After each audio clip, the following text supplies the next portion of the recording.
Alors, très bien, merci beaucoup. Alors, vraiment, je suis désolé pour à la fois ce retard et mon absence la fois dernière. C'est extrêmement frustrant parce que, évidemment, dans ces cas-là, on est coincé dans un train, on ne peut rien faire, ni aller de l'avant, ni aller, ni retourner de là où on vient. Donc, voilà, c'était un peu une expérience un peu particulière. Donc, voilà, je voulais m'excuser, puis remercier aussi Ariane d'avoir au pied levé, comme ça, de m'avoir remplacé. C'est extrêmement, comment dire, performant, si j'ose dire, entre guillemets, puisqu'on emploie ce terme-là aussi pour l'école.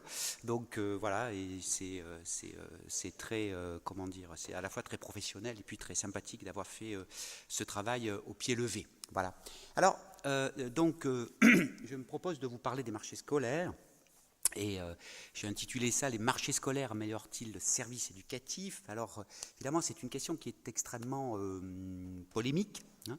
Elle est polémique, et donc c'est bien pour ça que je l'ai choisie, parce qu'il me semble que c'est intéressant de voir, je dirais, ce que peut dire, ce que peut apporter la recherche sur ces questions qui concernent à la fois, comme je l'ai dit lors de ma première conférence, à la fois des questions de recherche, bien sûr, mais aussi qui sont des questions sociales, des questions de débat politique. Hein. Je pense que c'est un point extrêmement important, parce qu'en fait, se questionner sur les marchés scolaires, c'est simplement aussi, peut-être aussi surtout, se questionner sur les politiques éducatives. En fin de compte, on se demande quel type de politique éducative peut, comment dire, produire plus d'égalité, plus d'équité, comment est-ce qu'on peut améliorer, en fin de compte, l'offre de formation.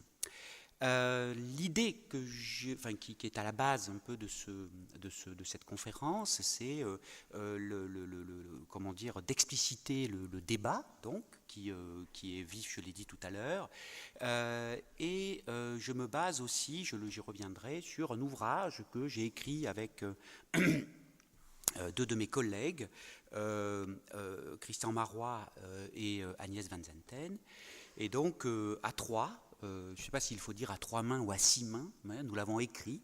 Et ça n'a pas toujours été facile, parce qu'en fin de compte, écrire un ouvrage comme ça avec, à plusieurs personnes, c'est, je dirais, plusieurs personnes qui sont sur un pied d'égalité. Hein, ça suscite évidemment des échanges et des débats, mais bon, je reviendrai là-dessus. Et c'était extrêmement intéressant de réfléchir sur cette question qui, me semble-t-il, est extrêmement importante aujourd'hui.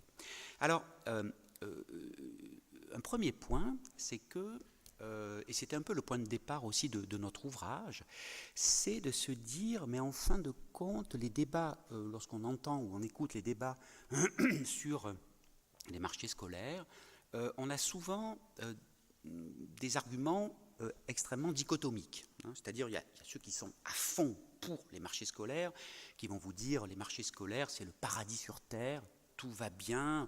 Quand vous avez des marchés scolaires, c'est les élèves apprennent, tout le monde est heureux, etc.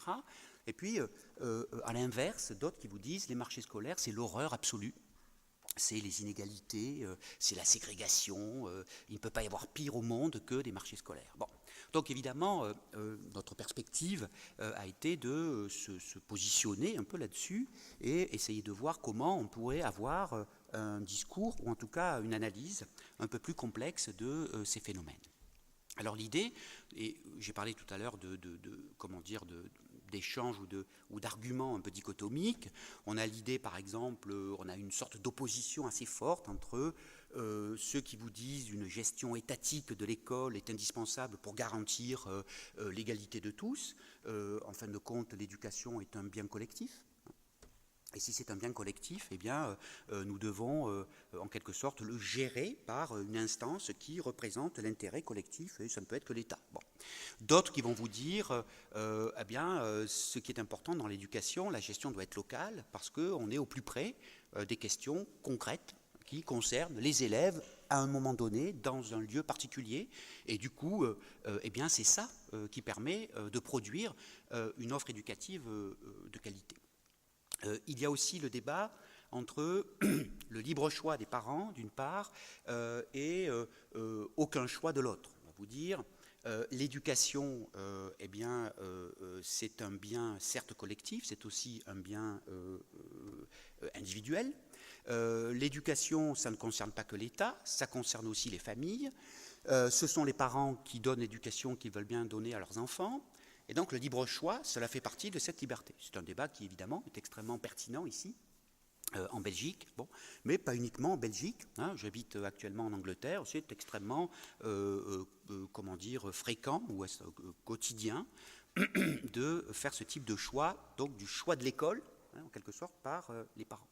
Puis d'autres vont vous dire, aucun choix, c'est bien mieux, hein, parce que l'offre éducative doit être, je dirais, égale pour tous, et donc chaque établissement vaut tous les autres. Hein, et du coup, s'il n'y a pas de choix, eh bien, on va accéder à quelque chose qui sera plus proche d'une sorte d'égalité de distribution des biens éducatifs. Bon.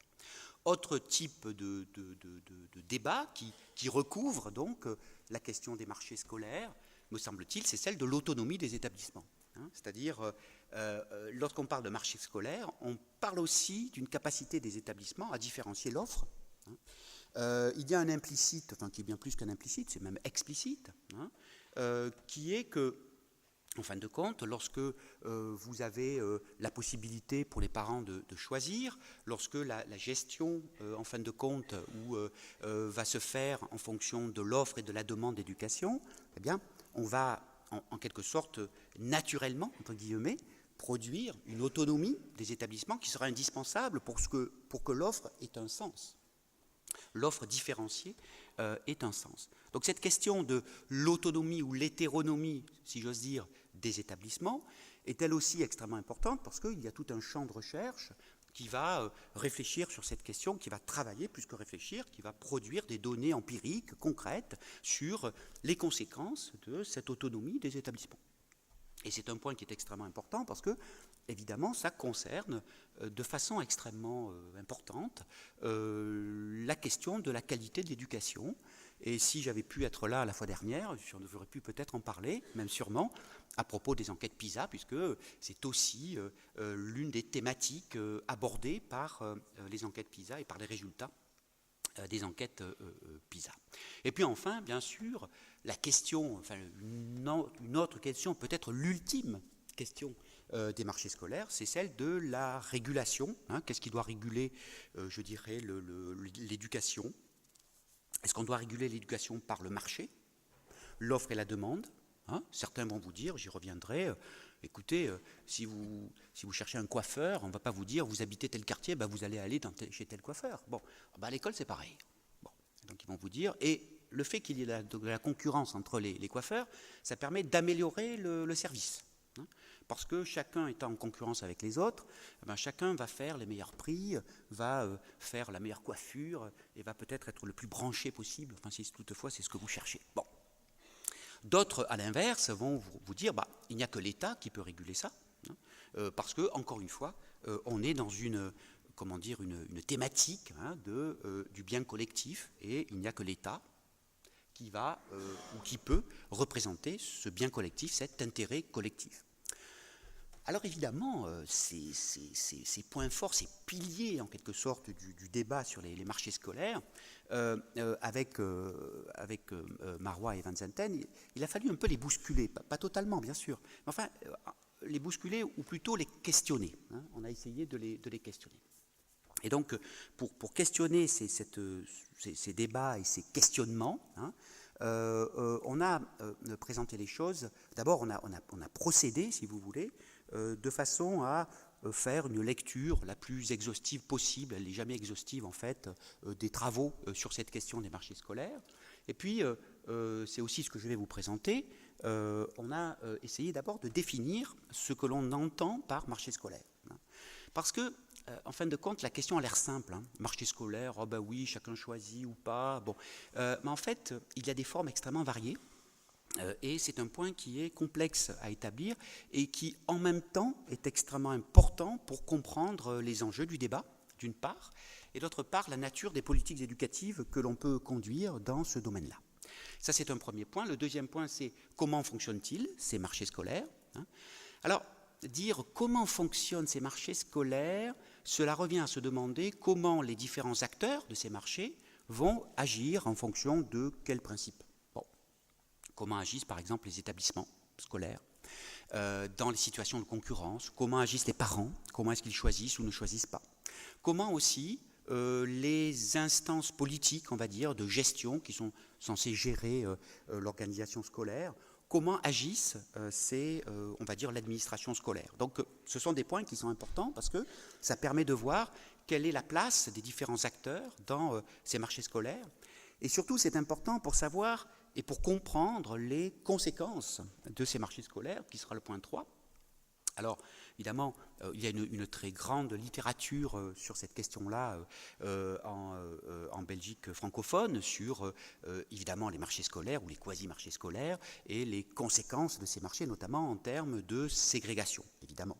J'en parlerai, bien sûr, et je crois que c'est un point très important parce que, évidemment, ça fait partie du nœud du problème ou du nœud de la question, c'est-à-dire les marchés scolaires produisent-ils plus de ségrégation, moins de ségrégation, et cette ségrégation est-elle, en fin de compte, à la source d'un processus d'accentuation, de renforcement, peut-être comment on pourrait dire, de pétrification, si j'ose dire, des inégalités, hein, c'est-à-dire des inégalités qui coexistent ou qui préexistent, à l'école elle-même.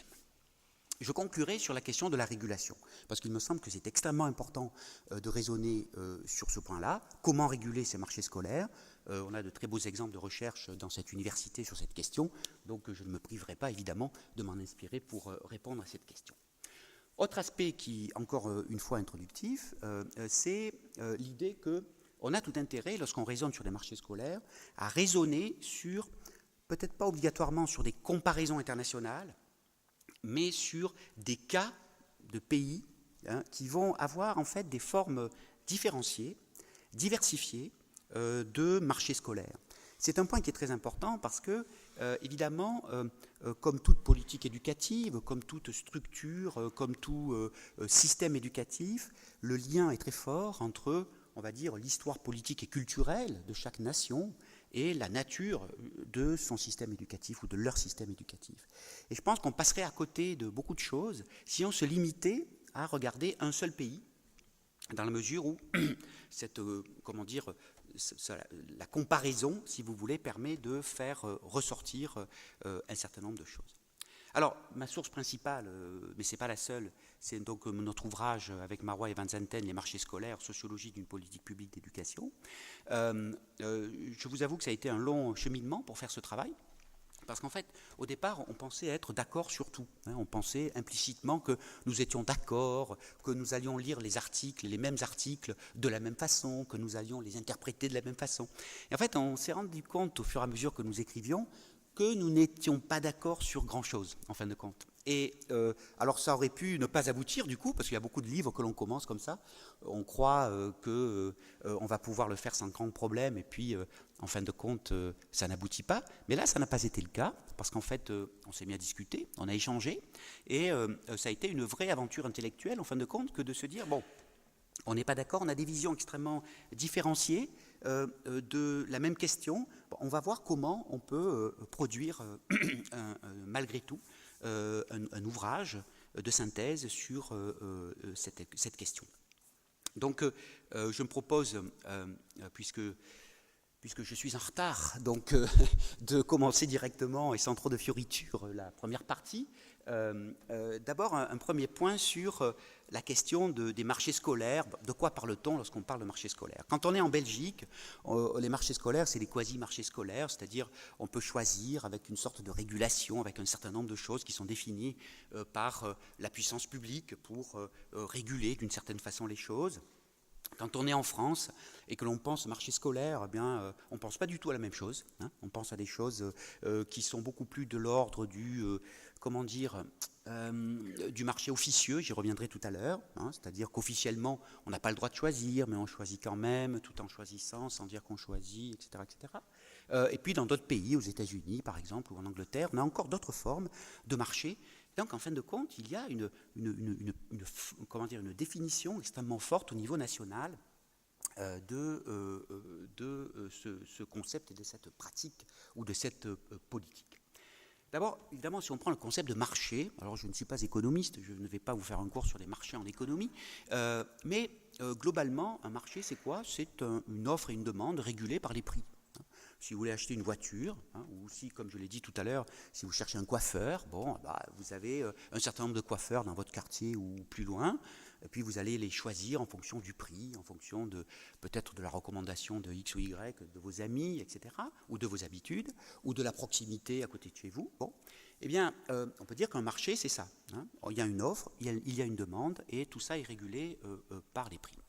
Toute la question, me semble-t-il, qu'il faut poser, puis qu'il faut développer, c'est est-il ce concept directement applicable à l'éducation? Est-ce qu'on peut dire on va appliquer le concept de marché ou le fonctionnement des marchés à l'éducation comme on l'applique dans nos sociétés occidentales, capitalistes, l'offre et la demande, dans à peu près, pas tous les autres domaines, mais dans beaucoup de domaines des échanges? Alors, certains vont vous dire oui. Oui, parce qu'il y a une offre et une demande d'éducation. Il y a bien des établissements qui vous offrent des biens éducatifs, de l'éducation, de l'enseignement, du temps, etc. Il y a bien une demande de la part des parents, de la part des élèves, pour apprendre un certain nombre de choses. Donc, certains vous disent, oui, il y a une offre, il y a une demande, où est le problème? Dites-moi où est le problème, il n'y en a aucun. Bon, très bien. Deuxième argument pour dire oui, ça doit fonctionner comme ça, c'est l'idée qui va vous dire, et ça on est plutôt du côté de Friedman ou d'auteurs comme Schub et Mo, dont je parlerai un peu plus largement tout à l'heure, qui vont vous dire, écoutez les gars, votre gestion étatique de l'école, de l'éducation, ça marche mal. D'accord ? Vous avez des gens qui sont dans les ministères, qui ont une vision extrêmement abstraite de l'éducation, et qui prennent des décisions, voilà, comme ça, et cette gestion étatique, ça marche mal. Et donc, si cette gestion étatique marche mal, il faut changer les choses. Et le marché, nous disent ces gens-là, le marché va être une façon de gérer l'offre et la demande de façon beaucoup plus souple, beaucoup plus adaptée aux contextes locaux qu'une gestion étatique qui, en fin de compte, n'arrive pas à prendre en compte la diversité de l'ensemble des élèves, des établissements, etc., etc.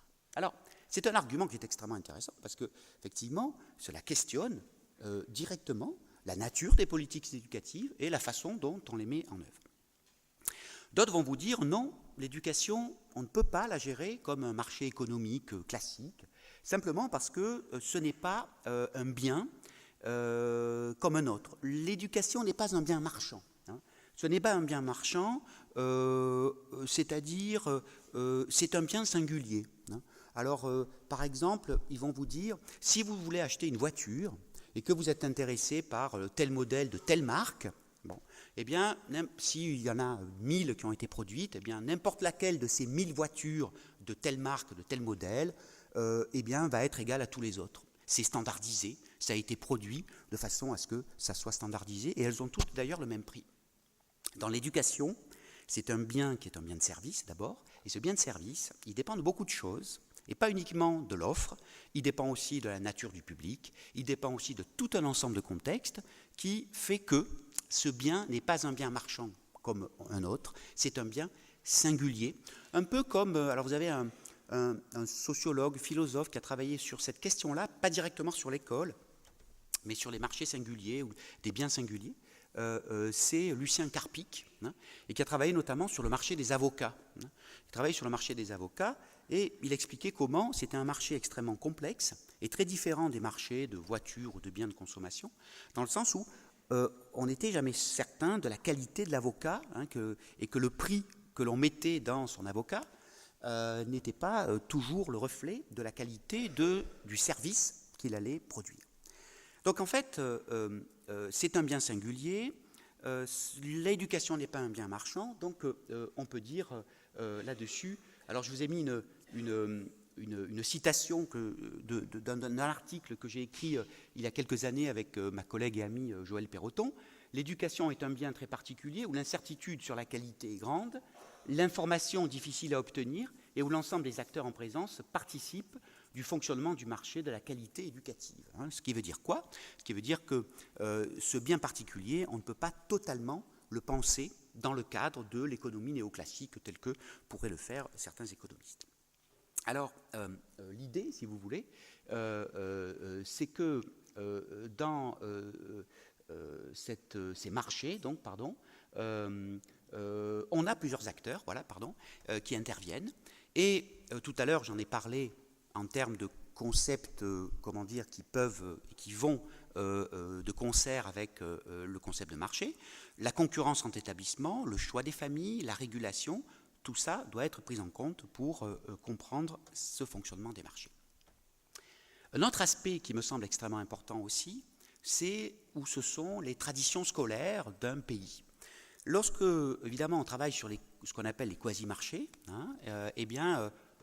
on a au moins 2 exemples qui sont extrêmement différents, même si le fonctionnement des 2 pays peut se rapprocher de ce point de vue. On a l'exemple de l'Angleterre et puis on a l'exemple de la Belgique ou de la Belgique.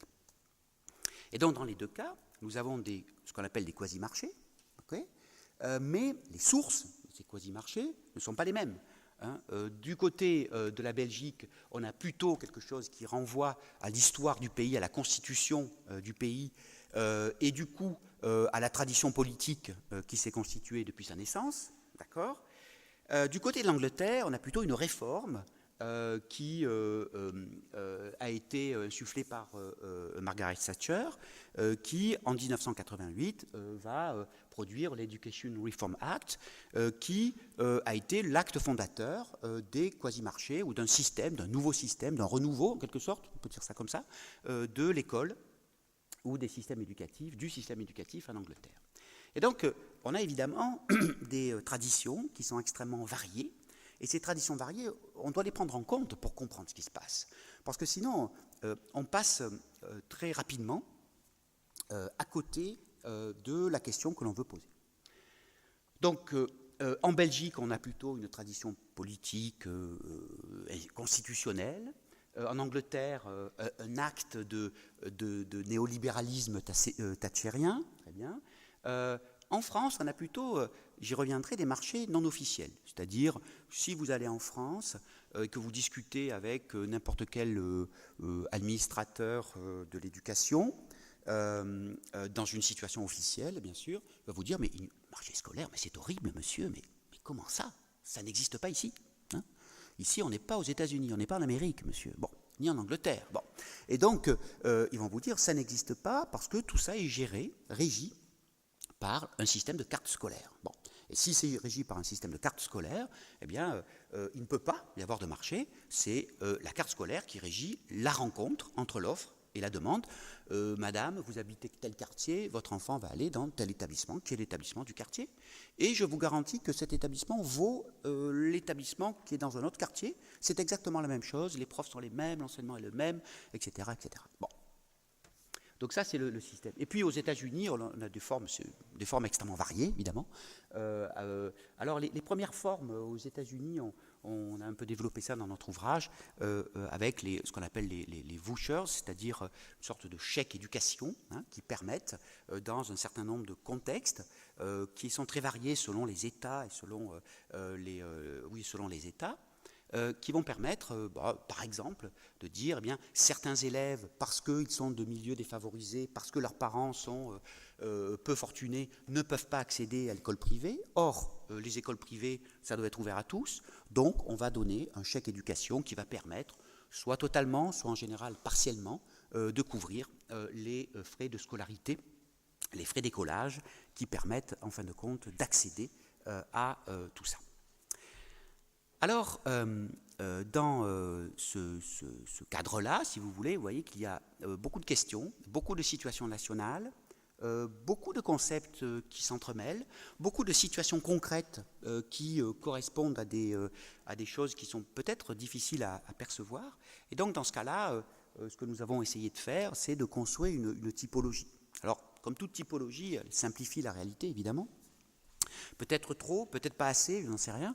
En tout cas, cela permet de voir un peu comment on peut mettre en œuvre, si vous voulez, un raisonnement sur ces marchés scolaires et les différentes formes qu'ils peuvent prendre dans divers pays. Alors, d'abord, les critères que l'on peut mettre en avant pour construire cette typologie, eh bien, sont des critères extrêmement classiques. D'abord, la place de l'action publique dans ces marchés scolaires ou ces quasi-marchés scolaires. Quelle est sa place? Est-ce que c'est une place qui est un peu en retrait? Est-ce que c'est au contraire l'État ou l'action publique qui est un acteur principal de la construction, de la constitution et du fonctionnement de ces marchés? Ensuite, comment, là j'ai écrit critères de jugement, comment en fin de compte les parents choisissent? C'est l'une des grandes questions que l'on se pose lorsqu'on parle de marché scolaire, bien sûr. Comment est-ce qu'ils choisissent? Est-ce que tout le monde choisit? Est-ce que tout le monde a l'opportunité de vraiment choisir? C'est-à-dire, on se questionne sur, comment dire, la réalité des choix dans une société qui officiellement va vous proposer, je ne sais pas moi, de choisir tout ce que vous voulez. D'accord. Il est certain, on sait que dans la pratique, tout le monde ne choisit pas. D'accord. Donc, selon quel principe, pourquoi, comment, qu'est-ce que cela produit, quelles sont les conséquences de ce phénomène. Et puis, quels sont les acteurs prépondérants de ces marchés, c'est-à-dire qu'est-ce qui est l'aspect dominant, si vous voulez, quel est l'acteur qui produit principalement le fonctionnement de ces marchés. Alors, on a considéré trois formes simples de ces marchés. D'abord, la compétition entre le public et le privé. Globalement, ça existe dans tous les pays, avec des formes extrêmement variées. Mais dans tous les pays, vous avez un enseignement privé et un enseignement public, et une sorte de concurrence qui peut être plus ou moins forte entre ces deux formes d'offres scolaires. D'accord. Et donc, l'idée, c'est ça, est-ce que c'est une compétition, est-ce que c'est un marché au sens des économistes? Bon, est-ce que c'est un peu autre chose? Bon, on va voir ça tout à l'heure.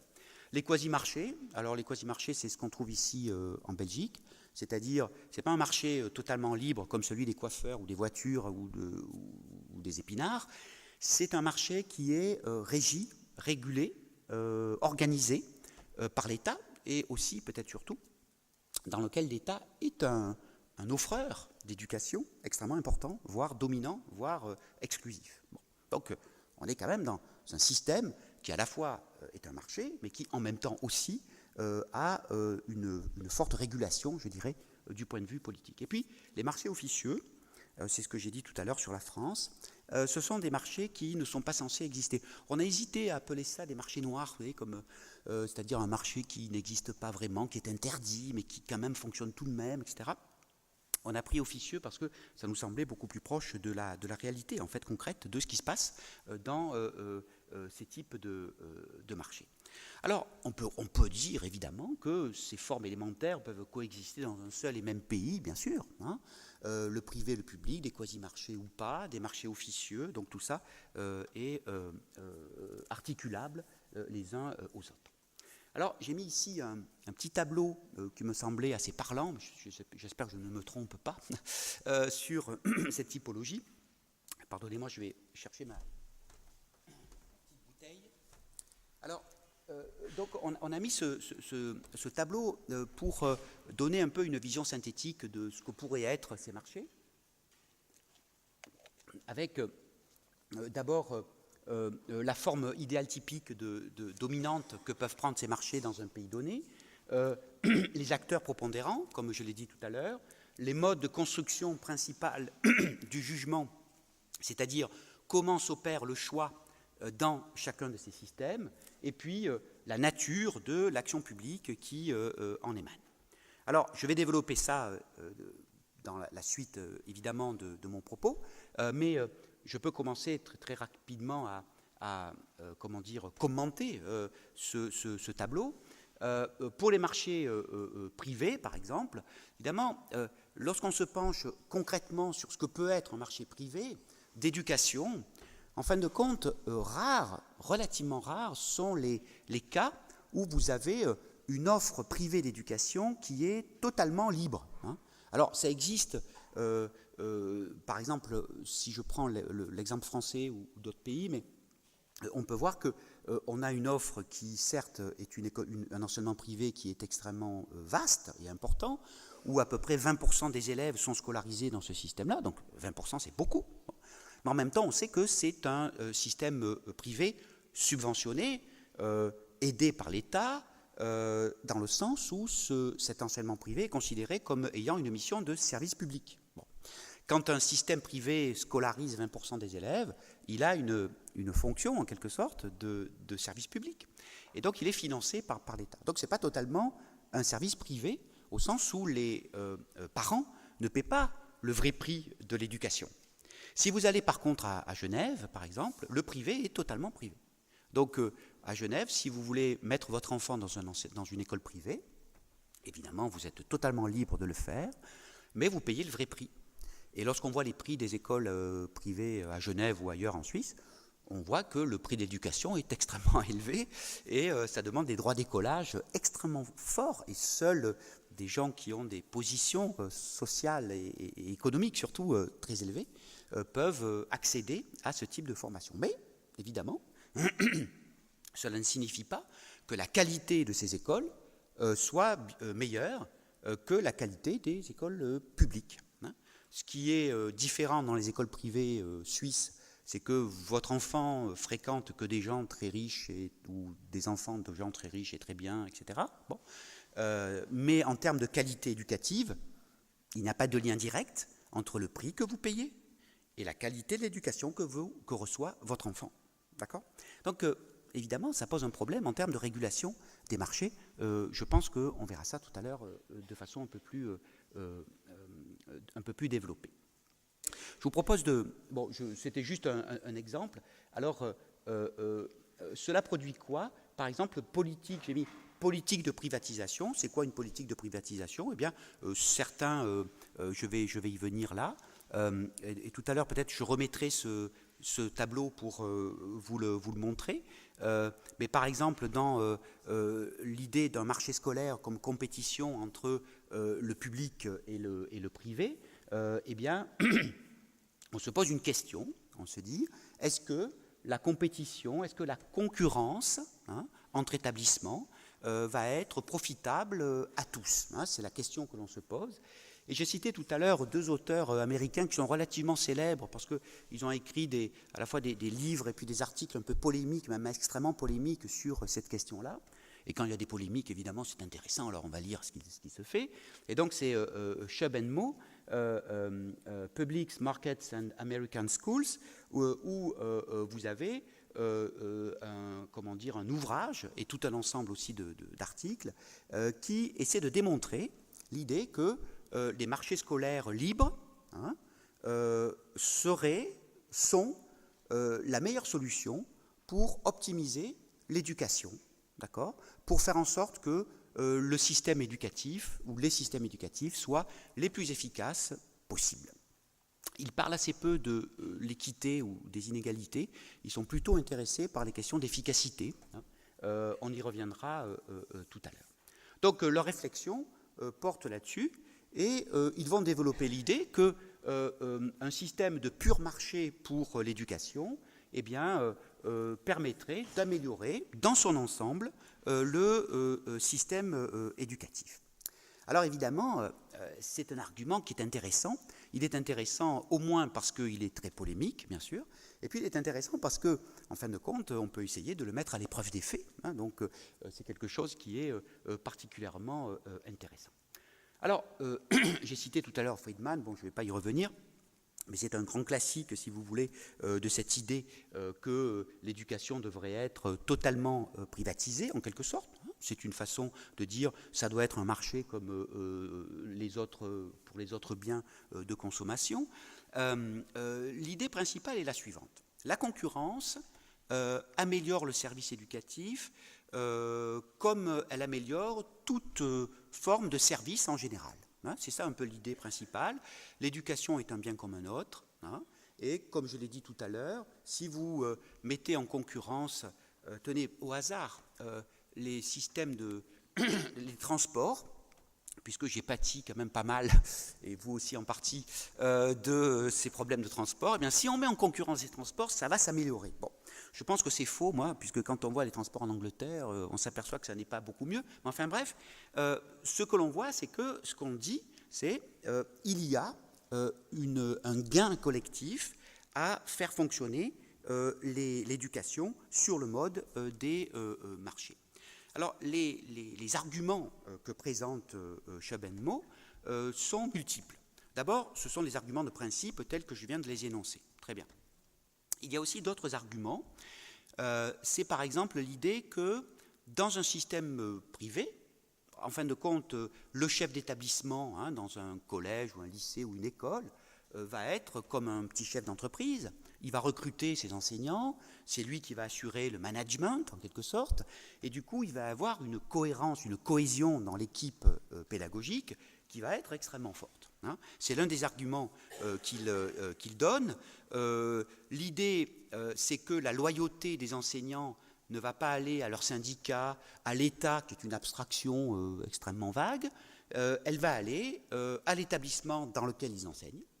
Et de ce fait, cela va renforcer la cohésion des équipes, ça va renforcer la mobilisation des enseignants autour de la réussite des élèves. Alors, c'est intéressant parce qu'il nous dit, vraiment, l'analogie est totale avec une entreprise quelle qu'elle soit. Hein. Tous les employés, tous les salariés d'une entreprise ont intérêt à ce que l'entreprise ne fasse pas faillite. Hein. Donc, ils ont intérêt à se donner à fond pour que les choses réussissent et que ça marche. Bon. Ben, c'est pareil pour l'éducation. Alors, deuxième aspect, c'est que Chaban-Moll font un certain nombre de comparaisons qui pourraient être critiquables d'ailleurs, j'y reviendrai. Ils vont comparer comment fonctionnent les établissements publics et comment fonctionnent les établissements privés hein, aux États-Unis à partir d'enquêtes empiriques. Bon.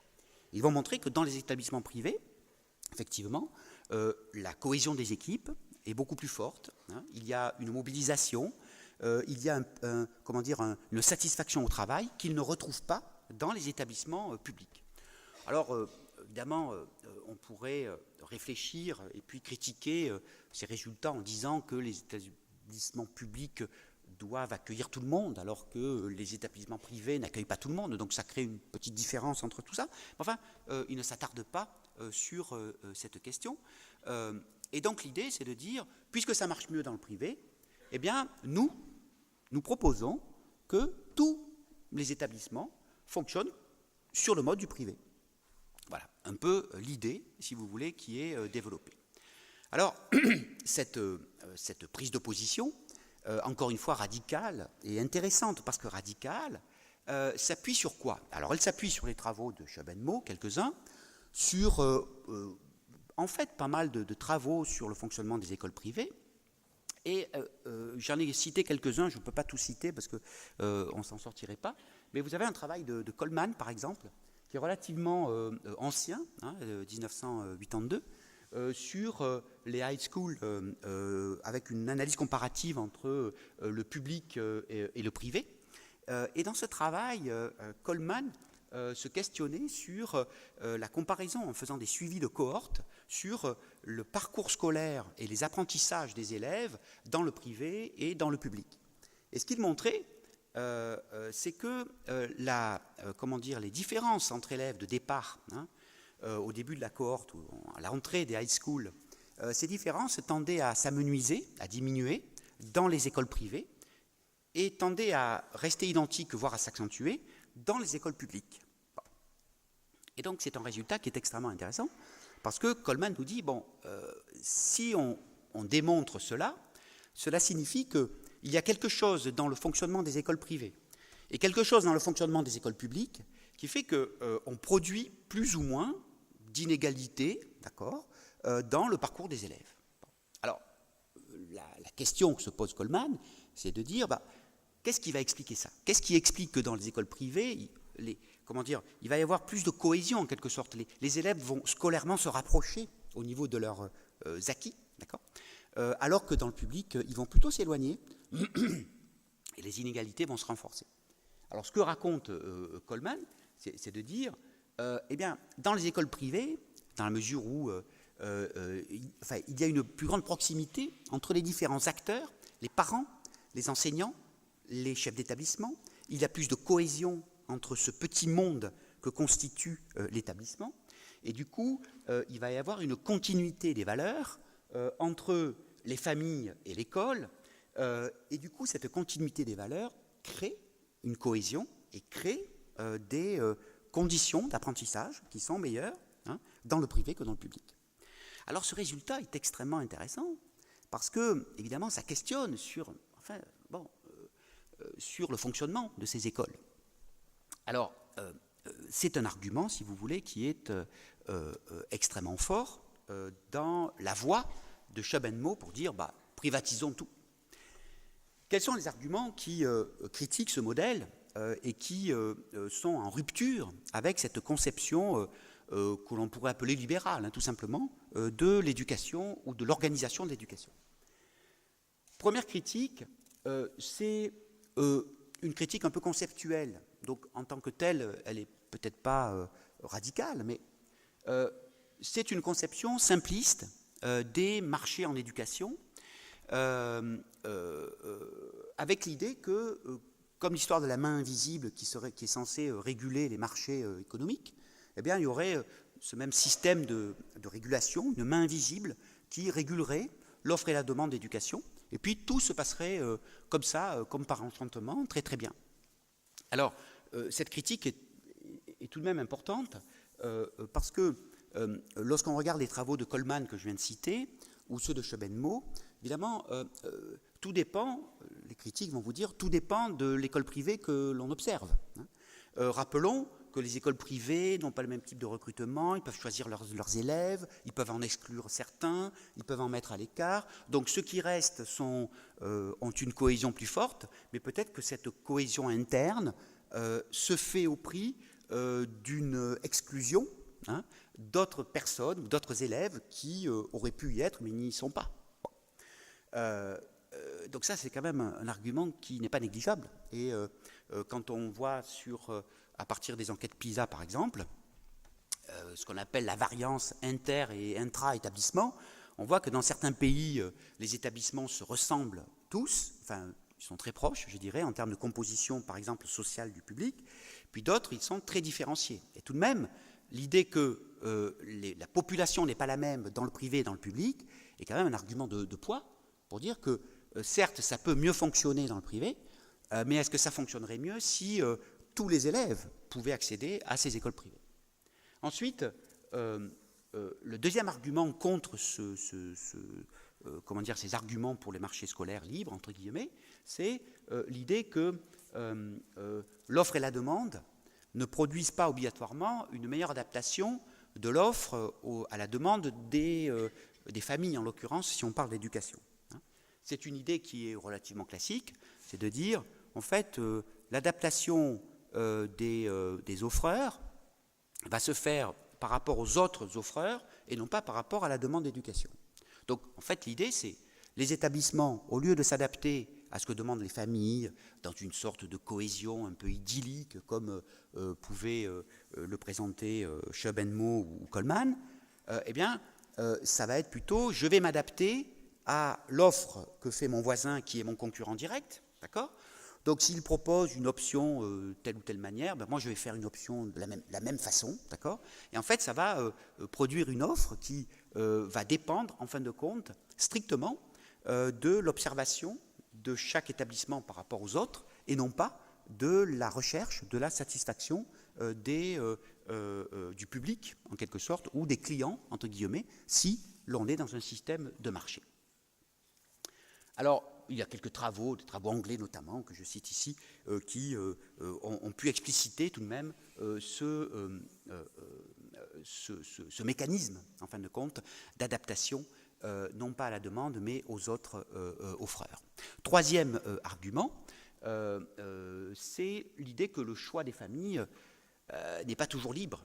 On dit tout le monde choisit, tout le monde est libre, on est des individus atomisés comme ça. C'est un peu la vision, si vous voulez, des économistes souvent.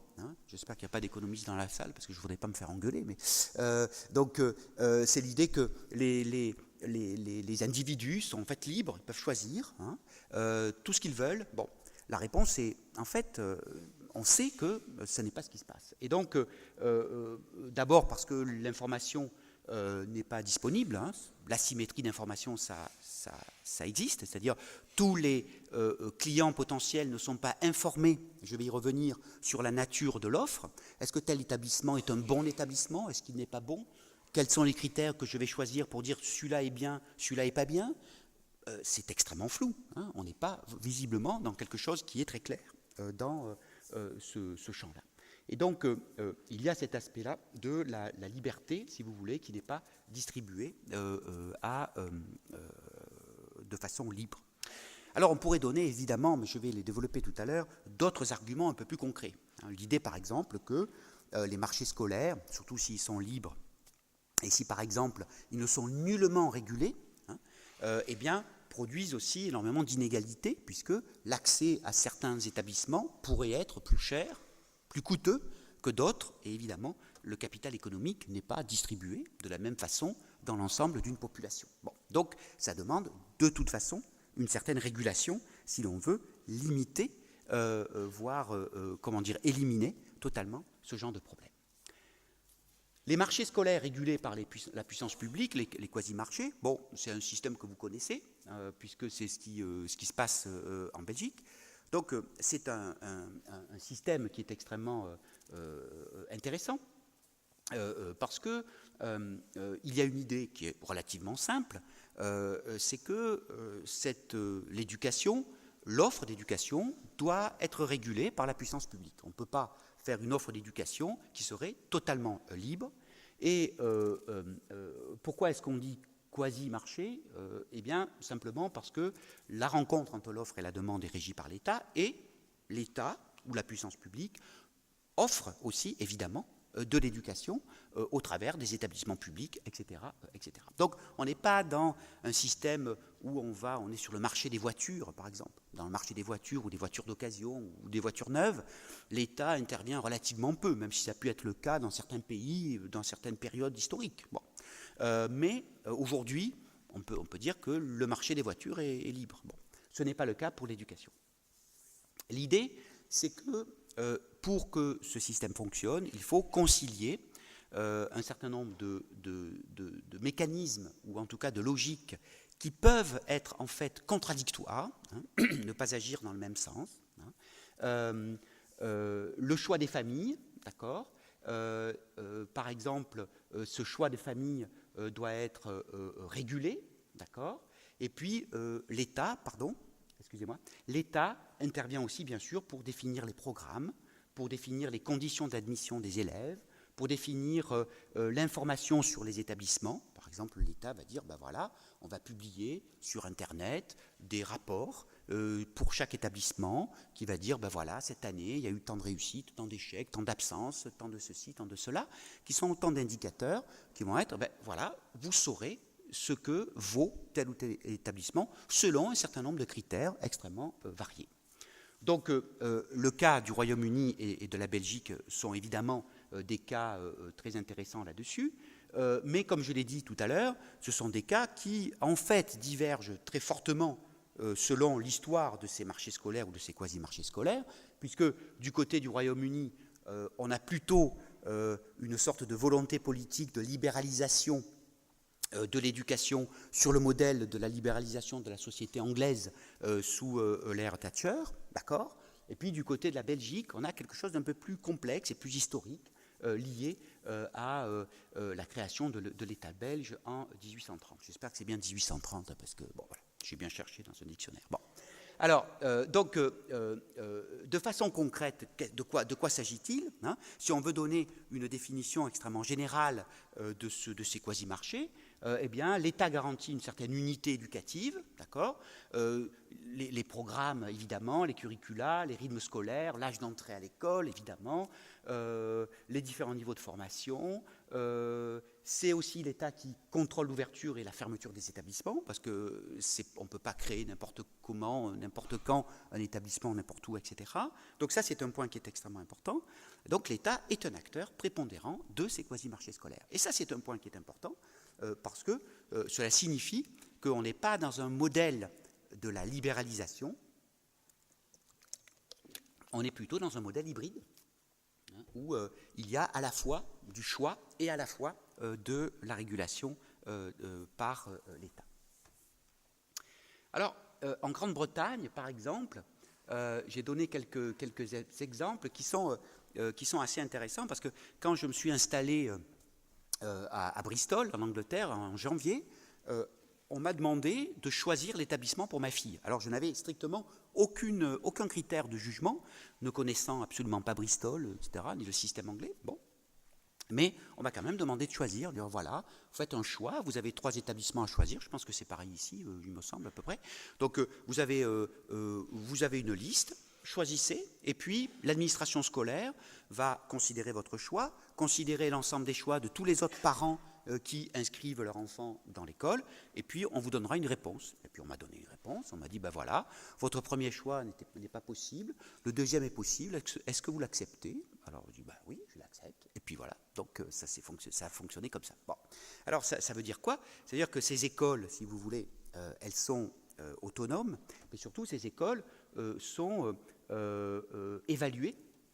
Il y a une instance, si vous voulez, qui fait partie de l'administration scolaire, qui s'appelle l'Ofsted, et qui est un système, un ensemble de personnes qui évaluent les établissements scolaires et qui sont chargées de voir si les choses fonctionnent bien au plan scolaire, au plan des apprentissages, au plan aussi des relations entre élèves, des relations entre les enseignants et les élèves, etc., etc.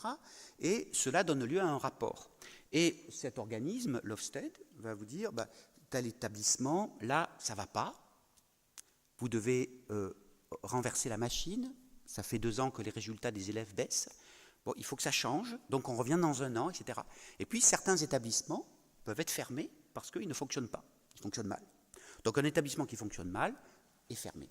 C'est relativement rare, puisque quand un établissement ferme, on en parle dans la presse locale. Bon, ça veut dire que ça n'arrive pas tous les jours, hein, quand même. Bon. Mais c'est une sorte d'épée de Damoclès qui est au-dessus de la tête des enseignants, et c'est extrêmement étonnant. Donc moi qui ai été scolarisé en France et puis qui a scolarisé ma fille en Suisse, évidemment, c'est quelque chose qui m'est totalement étranger. Eh bien, ça fonctionne de cette façon-là. Et donc l'idée, c'est de savoir, est-ce que ça marche ou ça ne marche pas? C'est bien, c'est pas bien? Bon, on verra, on essaiera de voir ça tout à l'heure. Je ne sais pas si c'est bien ou pas bien. La réponse sera évidemment nuancée. Les écoles ne peuvent refuser un élève dès lors que les effectifs ne sont pas complets. Voilà. Il y a donc, comme je l'ai dit, une sorte de liberté de la part des familles de choisir leur établissement, dans une certaine mesure, bien évidemment. Le financement, puisque j'en parlerai après, des établissements est assuré par la puissance publique en fonction du nombre d'élèves. Bon. Donc ça, c'est un exemple de quasi-marché. Et puis, troisième type, si vous voulez, les marchés scolaires officieux, c'est un type qui est extrêmement différent des 2 premiers que je viens de donner, parce que les 2 premiers, en fin de compte, sont relativement connus comme type de marché. Les marchés officieux, par définition, ils sont moins connus, puisqu'ils n'en font pas l'objet d'une publicité extrêmement vaste dans leur fonctionnement. De quoi s'agit-il lorsqu'on parle de marché officieux? Le cas que je présente ici, c'est le cas de la France. De quoi s'agit-il? Eh bien, on est dans un système en France où vous avez l'affectation des élèves qui est régie par une carte scolaire. Une carte scolaire, ça veut dire que si vous habitez telle rue, dans tel quartier, dans telle ville, et vous allez, votre enfant va dans tel établissement du quartier qui est défini comme l'établissement du secteur. Bon. Et cette carte scolaire a en fait globalement 2 objectifs. Le premier objectif, qui est en fait l'objectif initial, c'est d'adapter l'offre et la demande. D'accord ? Dans la France des années 60, 70, 80, etc., eh bien, on avait un accroissement des effectifs scolaires, d'accord ? Une scolarisation qui s'est étendue, comme dans la plupart des pays européens. Et du coup, il fallait faire en sorte que chaque établissement soit remplie et que chaque élève trouve un établissement, tout bêtement. Et donc la carte scolaire, c'était de dire, si vous habitez là, vous allez dans tel établissement, comme ça on peut prévoir, l'administration scolaire peut prévoir combien il y aura d'élèves l'année à N plus 1, enfin l'année 1 plus 2, plus 3, plus 4, etc., de façon à lisser les affectations scolaires. Donc ça, c'était un point très important, c'était un outil administratif, si vous voulez. Bon. Avec le temps, cette carte scolaire est devenue, entre guillemets, un outil de gestion de ce qu'on appelle la mixité sociale, c'est-à-dire de la lutte contre la ségrégation. Alors je mets les guillemets à tout ça, parce que ce n'est pas un outil très efficace, bien au contraire, mais enfin, c'est un peu comme ça qu'il est présenté par certains acteurs de l'éducation. Et donc, l'idée, c'est que l'affectation est censée être régie par cette carte scolaire. Or, dans le cas de la France, mais dans d'autres pays c'est très différent, mais dans le cas de la France, l'offre scolaire n'est pas égale dans tous les établissements. C'est-à-dire, vous avez des établissements qui sont des établissements ghettos, qui sont des établissements où les élèves apprennent très peu de choses. Ce sont des établissements qui marchent très mal. Voilà. La qualité de l'éducation est extrêmement faible. D'accord ? Et d'autres établissements, là je parle du niveau du collège, c'est-à-dire à partir de 11 ans, à peu près, 11 ans, ouais, jusqu'à 15-16 ans, et d'autres établissements qui sont beaucoup plus performants, où la qualité est meilleure. Bon. Et donc ça crée totalement les conditions d'un marché scolaire officieux, au sens où officiellement personne ne doit choisir, mais réellement il y a des modalités de choix extrêmement fins qui permettent aux familles ou à certaines familles de choisir leur établissement. Et donc l'idée, c'est que dans le cas de ces marchés officieux, l'idée c'était d'abord de qualifier cette situation de marché scolaire. Est-ce que c'est vraiment un marché ? Pas vraiment au sens de Schopenhauer ou de Coleman ou d'autres, ou de Friedman. Ce n'est pas non plus un marché au sens des quasi-marchés, c'est-à-dire avec l'idée qu'officiellement on peut choisir, ce qui du coup permet à tous, dans certaines mesures, de choisir. Ici, officiellement personne ne choisit, officieusement beaucoup choisissent. Donc ça crée, si vous voulez, un principe qui est extrêmement inégalitaire et qui crée des situations scolaires extrêmement, dévalorisantes pour certains élèves et pour certains établissements. Donc il y a plusieurs idées, plusieurs corrélats à cette situation. Premier corrélat, c'est que dès lors que vous avez un marché officieux, il ne peut pas être régulé par l'action publique puisque ce marché n'existe pas. Donc s'il n'y a pas de marché, on ne peut pas agir, l'action publique ne peut pas agir de façon officielle pour dire là il y a un problème ou il n'y en a pas, on va agir de telle ou telle façon. Bon, premièrement. Deuxièmement, cet aspect officieux renforce l'opacité de ces marchés scolaires. J'ai donné tout à l'heure l'exemple de l'Angleterre, j'aurais pu donner l'exemple de la Belgique ou d'autres pays, où dans le cas des quasi-marchés, on a une information, même si elle est parcellaire, même si elle est incomplète, même si elle est imparfaite, on a une information sur l'établissement. D'accord ? Dans le cas des marchés officieux, il n'y a aucune information sur les établissements, puisque officiellement, tous les établissements se valent. Donc il n'y a strictement aucune raison de donner une information, puisque l'établissement A vaut l'établissement B, qui vaut l'établissement C, etc. etc. D'accord ? Donc ça crée une opacité qui est extrêmement grande, puisque la question qui se pose de façon extrêmement précise dans ces situations-là, c'est la question de la façon dont les familles vont juger de la qualité de l'établissement où ils veulent mettre leur enfant. C'est un point qui est très important, parce que évidemment cette opacité est telle que cela crée des situations particulièrement ambiguës. Je me permets de revenir, pardonnez-moi, c'est pas très pédagogique, mais bon, je vais faire une entorse, au tableau. Je ne sais pas si je vais le trouver. Voilà. Bah, sur le tableau, et puis j'avais mis marché officieux, choix contraint entre établissements, la forme idéale typique dominante, famille.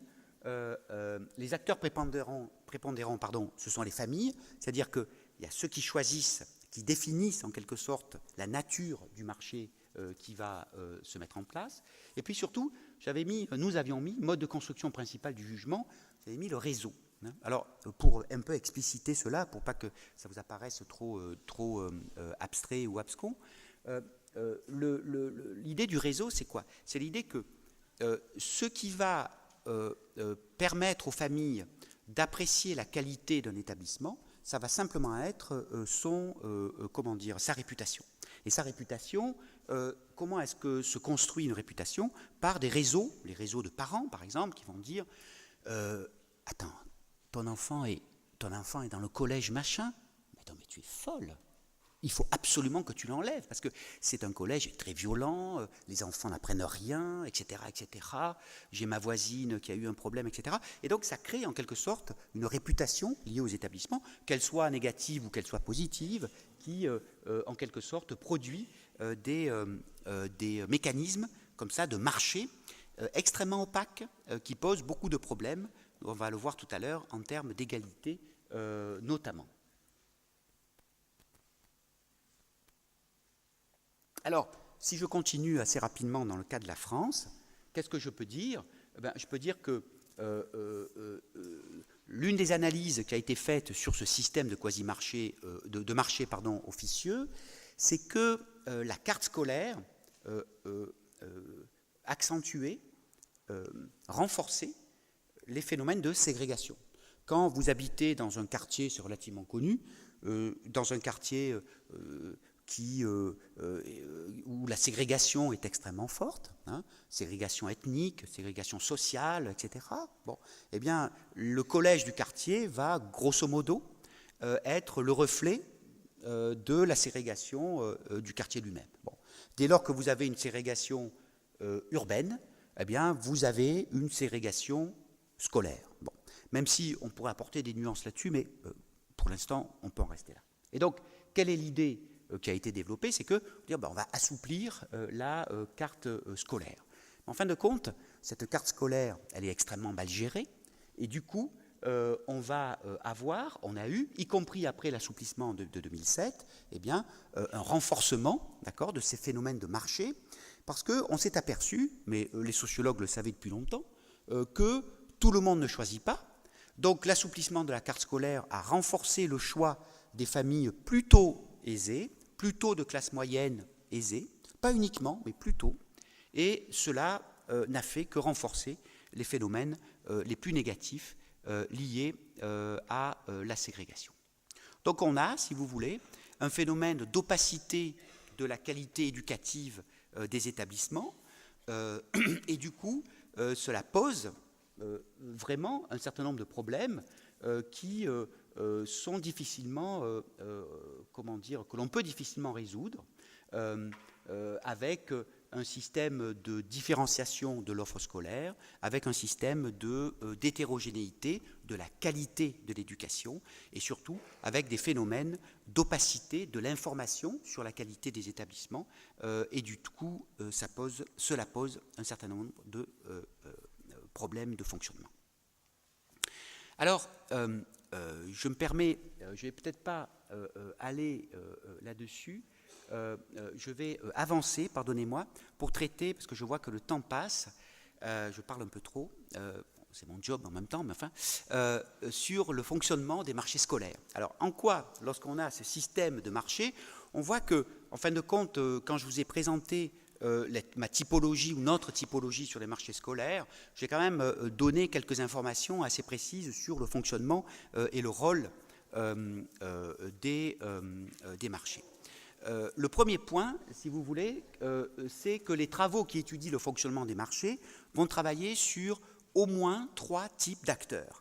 D'abord, les parents et les modalités de choix, d'accord, d'une part.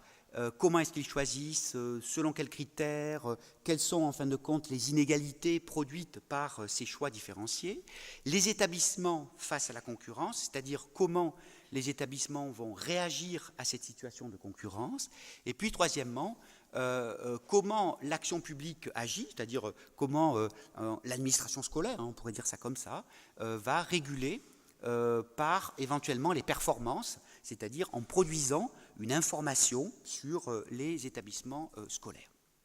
Alors, cela revient, ce que je vous écris là, à faire une sociologie des marchés contrairement à une économie des marchés, hein, j'insiste un peu là-dessus, c'est que si l'on fait une sociologie des marchés, on va s'attarder aux variations sociales qui sont produites par la diversité de la société, tout simplement. Hein. On pourrait dire ça de cette façon-là.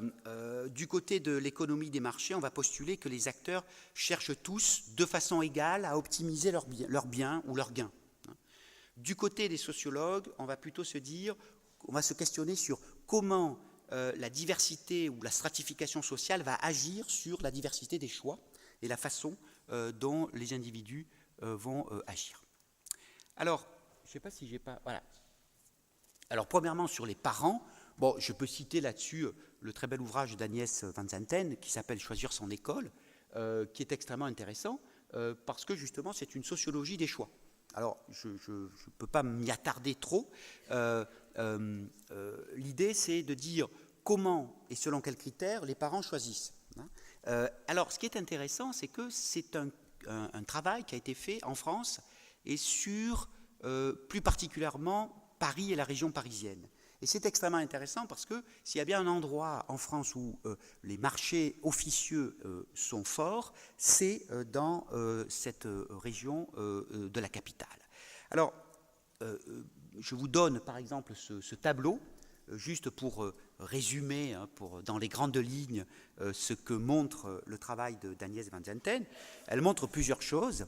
Elle montre que lorsqu'on étudie la façon dont les individus choisissent, elle montre que, premièrement, on choisit en fonction de ses valeurs et ce qu'elle appelle de ses visées, c'est-à-dire des conceptions que l'on a de l'éducation, ce qui paraît, évidemment, ça paraît une évidence. Bon. Mais c'est intéressant parce que cela montre que le choix va toujours être variable selon la position au sein de la stratification sociale, premièrement, et puis, deuxièmement, elle va montrer que ça dépend aussi, évidemment, des moyens, à la fois culturels et économiques, que l'on peut avoir pour choisir son établissement. Alors, ça lui permet de faire une typologie que je ne développerai pas, mais peut-être je donnerai juste quelques cas. Ce qui est intéressant, c'est elle compare, par exemple, les technocrates, les intellectuels, les techniciens, les médiateurs. C'est une typologie très simple qui veut dire les technocrates, ce sont les diplômés du supérieur qui travaillent dans le privé, et puis les intellectuels, les diplômés du supérieur qui travaillent dans le public. Hein. Et puis les techniciens sont les classes moyennes du privé et les médiateurs des classes moyennes du public. Bon.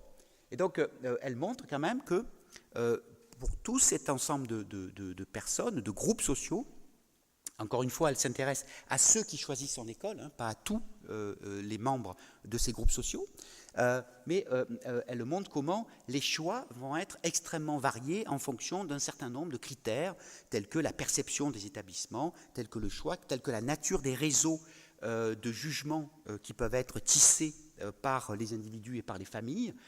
Et donc, on a, si vous voulez...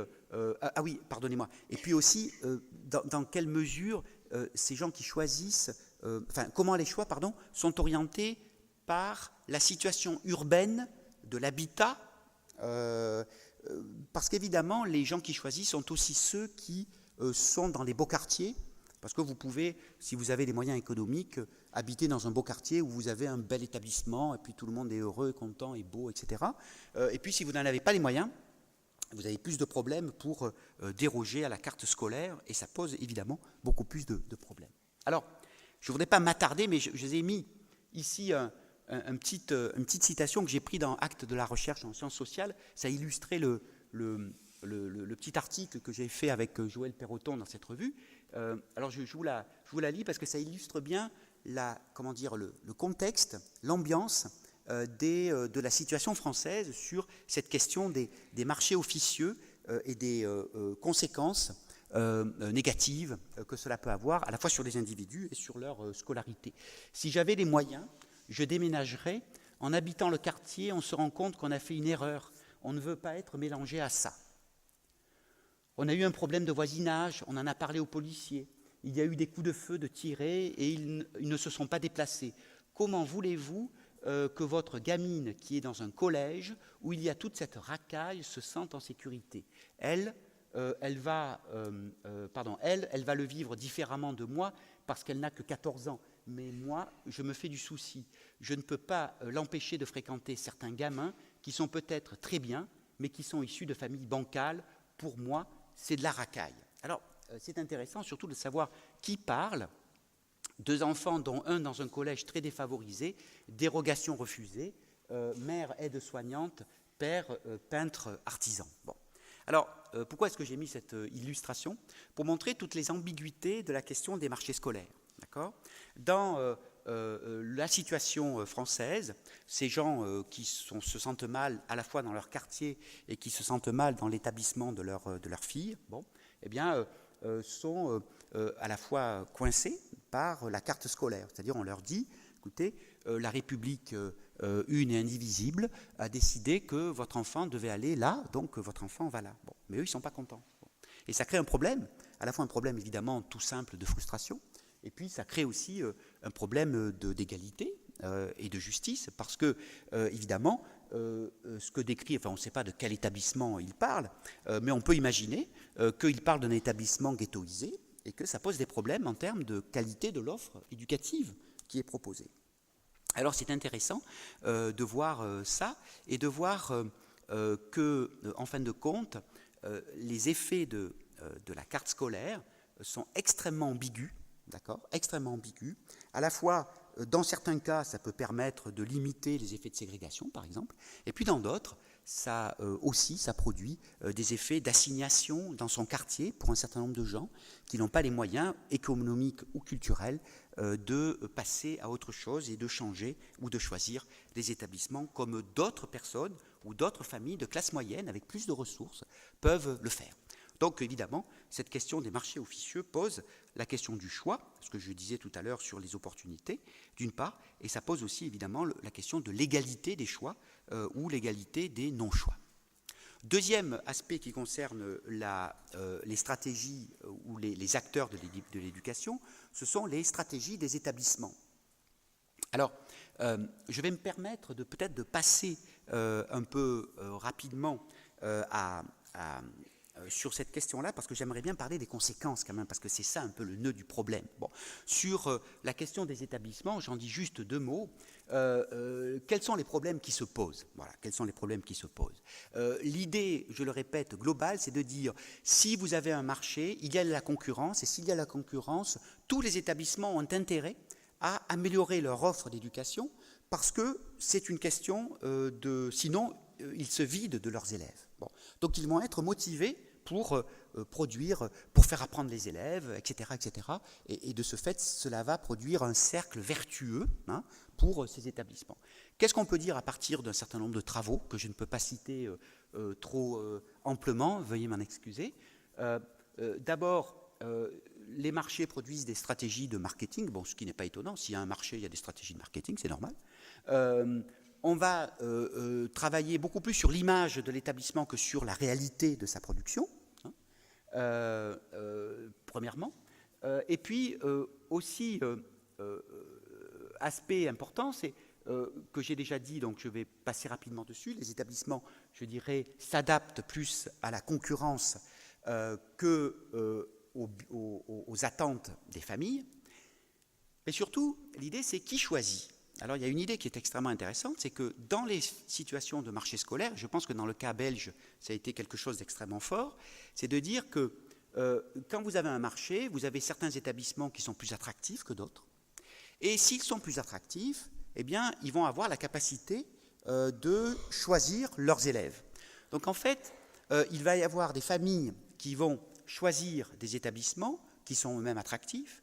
Ces établissements ayant plus de demandes que de places vont eux-mêmes choisir et sélectionner leurs élèves, et cela va produire en fait un principe qui est assez paradoxal, c'est de dire que, en fin de compte, ces marchés ne vont pas favoriser tant que ça le choix des familles, mais plutôt le choix des établissements quant à la nature des élèves qu'ils vont scolariser. Bon. Donc là, on est là-dedans. Alors, j'avais prévu de vous lire une longue citation tout à fait édifiante, mais je ne vais pas le faire, veuillez m'en excuser. Je vais aborder directement les conséquences des marchés scolaires, parce qu'il me semble que c'est vraiment le nœud du problème. et qui permettra peut-être ensuite de passer aux questions. Si je parle jusqu'à 8h15, qu'est-ce que tu en penses, Marc? C'est bien ou pas? Ouais, bon. Il a dit oui. Bon. Alors, donc, le vieux sage était là, il dit oui, tu peux y aller. Et donc, l'idée sur les conséquences des marchés scolaires. On est là, si vous voulez, dans un principe qui est extrêmement important, c'est l'idée, on a une idée sur l'idée un peu abstraite du fonctionnement des marchés. On nous dit que le marché favorise l'égalité, en fin de compte, ou en tout cas l'efficacité de l'éducation.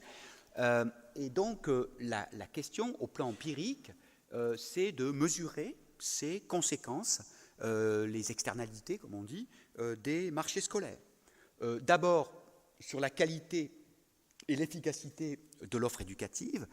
Alors, quelle est la question qu'on me pose là-dessus? On dit, est-ce que dans soit des pays, si on se place au niveau national, ce qui est quand même difficile pour établir des faits, ou si l'on se place sur des aires, par exemple des districts, hein, un district scolaire par exemple, est-ce que le fait d'avoir un marché, c'est-à-dire le libre choix des parents, où les établissements sont en concurrence pour avoir les élèves et peut-être aussi les meilleurs élèves, très bien, est-ce que cette situation-là améliore, la qualité globale de l'offre, d'accord, et est-ce que, ça améliore la qualité globale de l'offre privée et la qualité globale de l'offre publique, hein. Par exemple, vous pouvez vous dire, est-ce que si, dans un secteur scolaire, j'ouvre 1 ou 2 établissements scolaires privés, hein, qui n'existaient pas avant, quelles vont être les conséquences de cette ouverture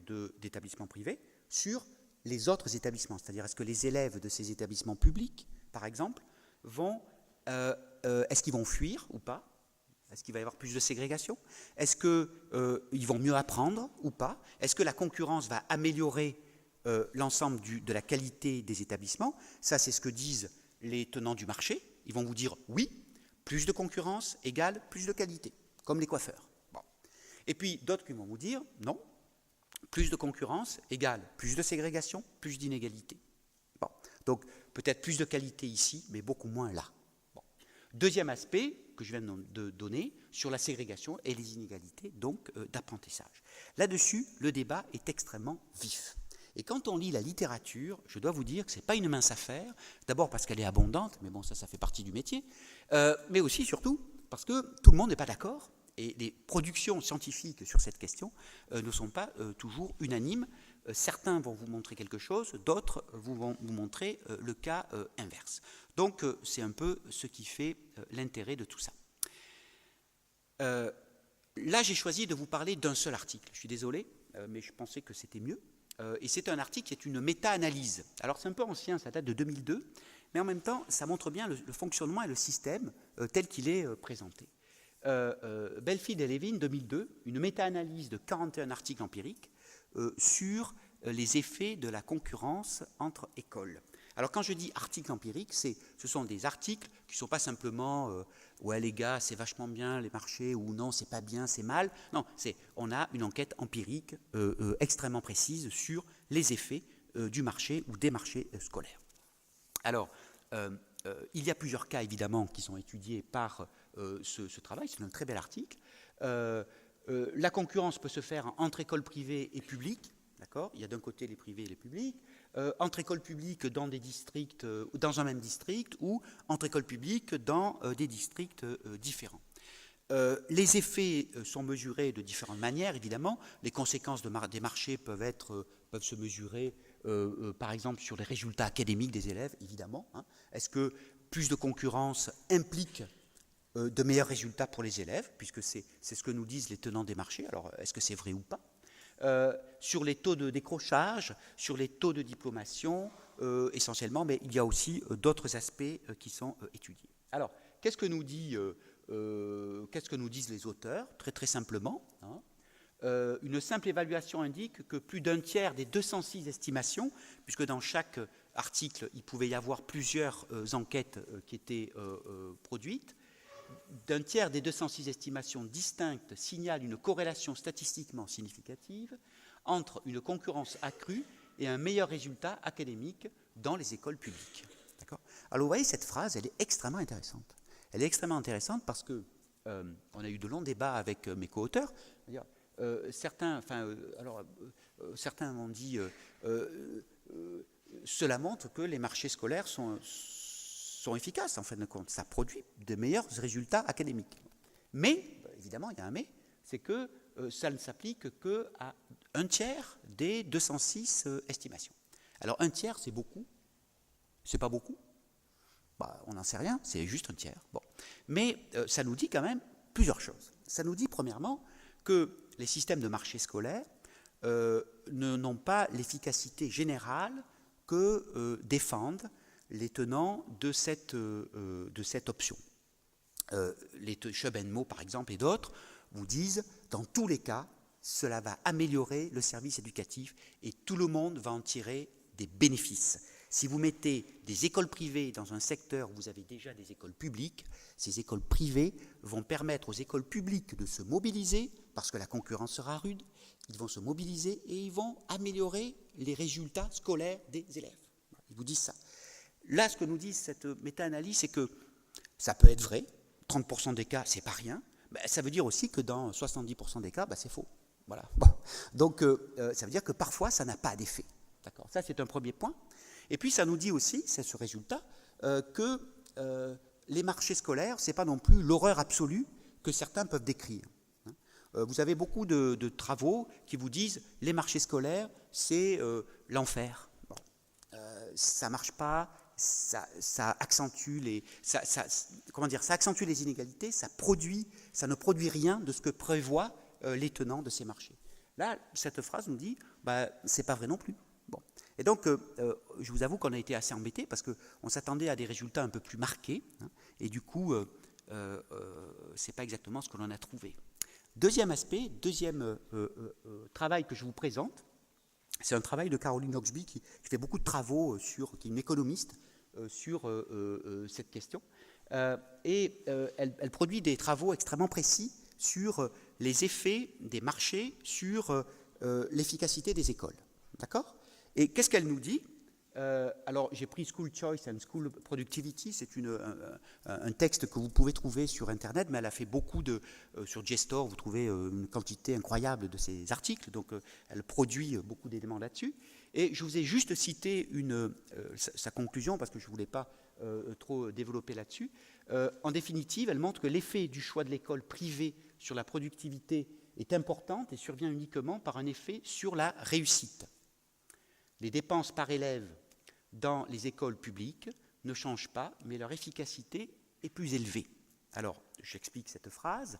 Elle regarde, comme je l'ai dit tout à l'heure, comment l'implantation d'écoles privées dans un secteur scolaire va avoir des conséquences sur les apprentissages des élèves dans les écoles publiques, d'accord ? Donc, les écoles qui sont concurrencées par ces écoles privées, d'accord ? Et elle se pose la question non seulement de l'efficacité, mais aussi de l'efficience. L'efficience, c'est un concept de l'économie d'éducation qui renvoie à l'idée de mesurer l'efficacité en fonction de la dépense nécessaire pour arriver à faire en sorte que les élèves apprennent. D'accord ? Donc l'efficience, c'est l'efficacité plus le coût de l'éducation.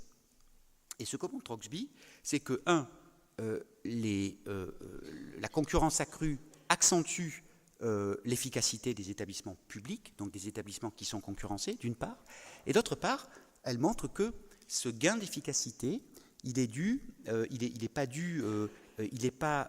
produit pas, un surcoût éducatif. Au contraire, cela renforce aussi l'efficience, c'est-à-dire le rapport entre l'efficacité d'une part et le coût de l'autre. Donc, on voit que du côté de l'efficacité, les résultats sont, alors certes mitigés, mais pas aussi négatifs que ce que l'on pourrait penser a priori. Bon, ça c'est un premier point. Mais deuxième point, qui me semble extrêmement important aussi, c'est que lorsqu'on écoute ou lorsqu'on lit les économistes, notamment les économistes de l'éducation qui travaillent sur les marchés scolaires, ils s'intéressent assez peu aux inégalités. Ils vont dire, est-ce que ça améliore le service éducatif? Et ils vous disent, si ça améliore le service éducatif, tout le monde va en profiter, les faibles comme les forts, les riches comme les pauvres, puisque quand on améliore un système, tout le monde en profite. Ce n'est pas toujours faux, ce n'est pas toujours vrai non plus. Bon. Et donc, qu'est-ce qu'on sait sur l'idée de ségrégation? Alors l'idée, vous la connaissez, beaucoup de chercheurs ici le savent, bon, c'est les marchés scolaires produisent de la ségrégation, puisque chacun choisit selon des critères sociaux différents, selon tout un ensemble de procédures, et du coup cela va accentuer la ségrégation qui, à son tour, accentue les inégalités d'acquis, puisque cela va produire des effets, notamment liés aux effets de pair et à d'autres aspects. Qu'est-ce qu'on peut dire là-dessus? Je ne sais pas si j'aurai beaucoup de temps. Alors j'ai pris l'Angleterre et le pays de Galles. Qu'est-ce que je peux dire si je veux résumer un peu les résultats? Voilà, j'ai pris un article, là aussi qui est ancien, mais qui est pas mal, parce qu'il a un certain nombre de comparaisons qui sont extrêmement intéressantes. L'idée, c'est quoi? Alors, il y a eu de très vifs débats en Angleterre sur cette question. Tout le monde n'est pas d'accord sur les résultats. Ça dépend, il y a des batailles sur l'indice de ségrégation, lequel faut-il utiliser, celui-ci ou celui-là, comment est-ce qu'on mesure bien sûr les acquis des élèves. Bon, tout ça est extrêmement important, hein. Bon, mais je passe là-dessus. Et qu'est-ce que montre, par exemple, cet article ou ce travail de Gorard, Fritz et Taylor? C'est que lorsqu'on compare au départ la mise en œuvre des quasi-marchés en Angleterre jusqu'à 2001, on remarque que l'évolution n'est pas linéaire. Et ça, c'est un résultat qui est extrêmement intéressant. L'évolution n'est pas linéaire, ça veut dire quoi? Ça veut dire qu'au début, cela a accentué la ségrégation, c'est-à-dire dans les 3 premières années, la ségrégation s'est accrue, d'accord? Ensuite, on a observé un indice de dissimilarité qui s'est stabilisé, qui a baissé, excusez-moi, qui a baissé entre 89, excusez-moi, je suis un peu perdu dans mon PowerPoint, c'est pas très bien. Il va passer de 34,7 à 32, c'est-à-dire on va avoir une baisse de la ségrégation, et puis dans la dernière période, on va avoir une augmentation légère sur les 3 dernières années, une augmentation donc de 98 à 2001. Donc en fait, ce résultat est intéressant parce que ça veut dire que les résultats, les conséquences sur la ségrégation des marchés scolaires ne sont pas linéaires, ça peut varier, et ça c'est intéressant en termes de politique, je vais y revenir dans ma conclusion. En termes de réussite, bon, les résultats, je vous cite juste une partie de l'article. Les différences de réussite ont diminué, qu'on les mesure entre les meilleurs élèves et les plus faibles, entre groupes ethniques, entre garçons et filles, entre régions économiques et entre secteurs scolaires. Le système dans son ensemble devient donc de plus en plus équitable dans la répartition de la qualification. Bon, donc ce résultat-là va nous dire, en fin de compte, il y a une amélioration, elle n'est pas extrêmement forte, mais les inégalités n'ont pas explosé, elles ont même diminué depuis la mise en place de ces marchés, de ces quasi-marchés scolaires en Angleterre. Alors évidemment, le débat n'est pas clos, parce que d'autres indicateurs peuvent montrer des choses différentes, bon, mais c'est un des résultats possibles. Dans d'autres contextes nationaux, alors en communauté française de Belgique, alors il y a plusieurs travaux, les travaux de Marc bien sûr, mais d'autres travaux aussi d'autres universités belges. Et alors qu'est-ce que l'on voit? On a plutôt un consensus qui s'établit sur les effets ségrégatifs très forts des quasi-marchés scolaires et sur des conséquences assez négatives sur l'équité. Donc le cas belge va être différent peut-être du cas anglais. On a le même phénomène aux Pays-Bas avec les travaux de Karstien. Alors, je pourrais rajouter encore des choses. Je vous propose, je vais passer directement à ma conclusion pour qu'on puisse quand même un peu discuter. Alors, dans ma conclusion, je me suis posé la question de la régulation. Voilà. Je suis parti tout à l'heure, au début de cette conférence, sur l'idée que les débats entre les pros ou les contre marchés, ces débats étaient extrêmement dichotomiques, extrêmement forts, extrêmement polémiques, d'accord, et que très souvent, les arguments qui étaient échangés étaient peu empiriquement fondés. Qu'est-ce que je vous ai montré? Je vous ai montré que, en fin de compte, les résultats que l'on peut tirer de la recherche sont extrêmement nuancés. Ils sont nuancés au plan de l'efficacité de ces marchés. Est-ce que la concurrence améliore l'efficacité des établissements? Ça arrive. C'est pas un fantasme d'économiste néoclassique ou néolibéral. Non, ça arrive. C'est pas quelque chose qui est faux. Mais ça n'arrive pas tout le temps. Bon. Ensuite, est-ce que ça produit de la ségrégation? Oui, souvent, dans certains pays. Parfois, ça limite la ségrégation. Bon. Donc, en fait, on a des résultats qui sont beaucoup plus nuancés que ce que l'on pourrait croire a priori si on se limite à une lecture assez, superficielle des résultats. Donc, l'idée, c'est et c'est là-dessus qu'on a conclu notre ouvrage, on a longuement discuté sur cette question-là, c'est de dire, en fin de compte, tout dépend. C'est un peu décevant toujours lorsqu'on conclut un ouvrage en disant « ça dépend ». Voilà. Est-ce que c'est bien les marchés scolaires? Ça dépend. Ah oui, d'accord, bon, ok. C'était bien la peine de faire tout ce travail. Et donc, en fait, ça dépend au sens où ça dépend des modes de régulation qui sont mis en place. Et ça, je crois que c'est un point qui est extrêmement important parce que ça permet de donner à l'action publique toute sa place dans la régulation de ces marchés. Alors, par exemple, je me suis inspiré du rapport de Marc Demeuse et puis d'autres qui a été fait en 2007 et puis de la thèse de Nathanaël Friand qui est extrêmement intéressante sur ce point parce que justement c'est une façon de réfléchir sur les modes de régulation. Et il est vrai que par exemple réfléchir sur la façon dont on affecte les élèves aux établissements, la façon dont on fait varier les modes de financement des établissements, de façon à quoi? De façon à faire en sorte que tout le monde ait intérêt à être vertueux. C'est-à-dire que si vous faites varier, par exemple, les modes de financement des établissements au degré de mixité sociale et pourquoi pas ethnique et académique d'un établissement, eh bien vous poussez les établissements à être vertueux et à faire en sorte que leur public soit le plus diversifié possible.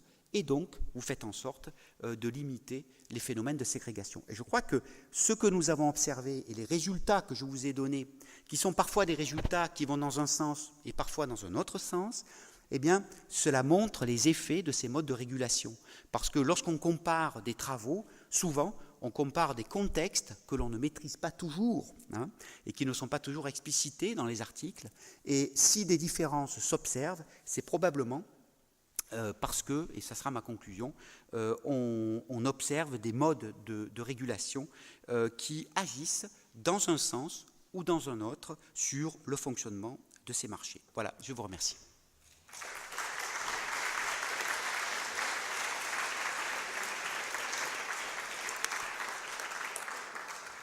Merci Georges, on va devoir parler fort parce que le co-baladeur est allé se balader, donc on n'a pas avec nous, donc il va falloir faire preuve de voix.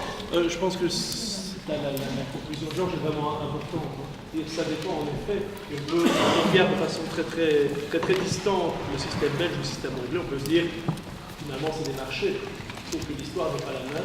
Et que chez nous on n'a pas de training schools fermes d'autorité quand on n'a pas les standards.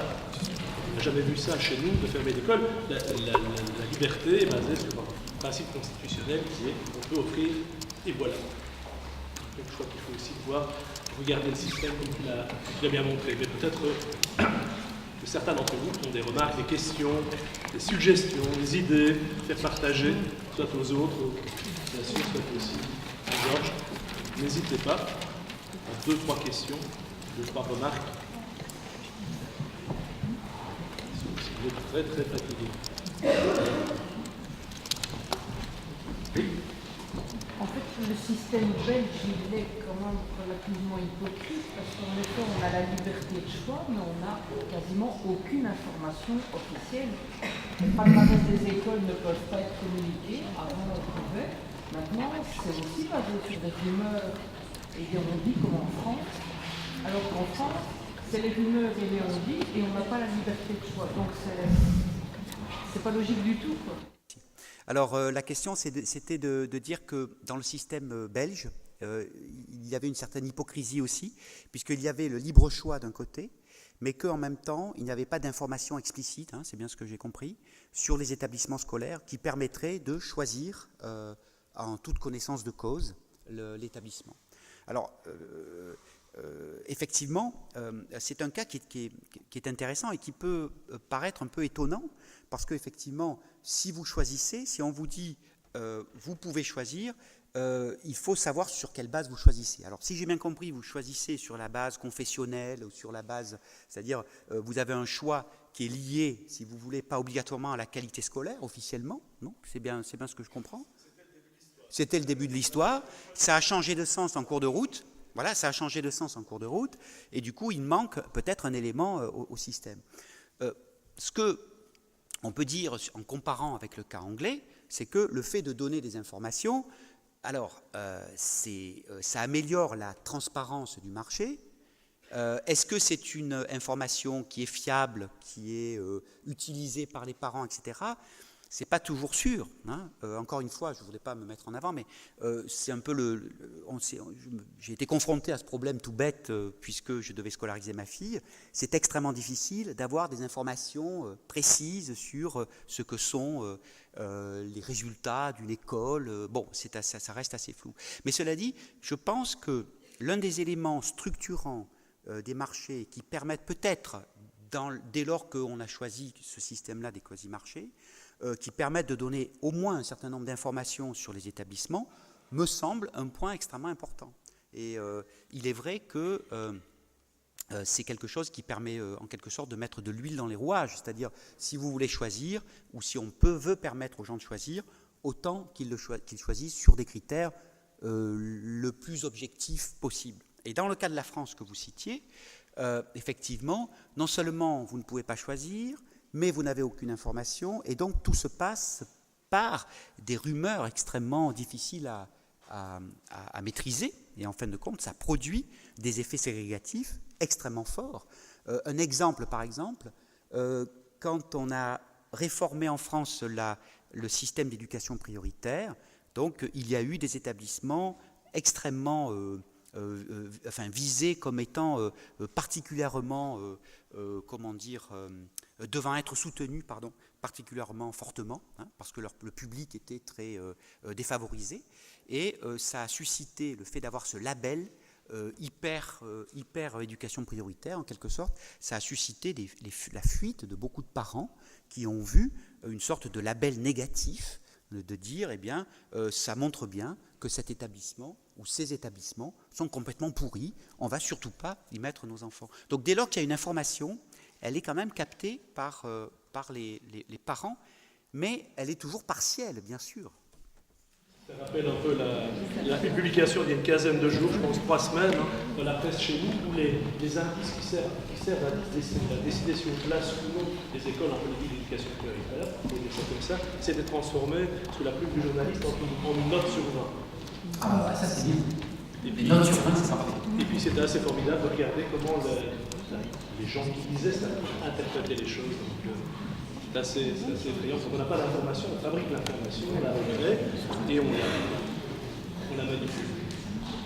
D'autres, une autre question, une autre remarque? Alors, on va prendre congé, je pense, se dire qu'on a encore 2 épisodes.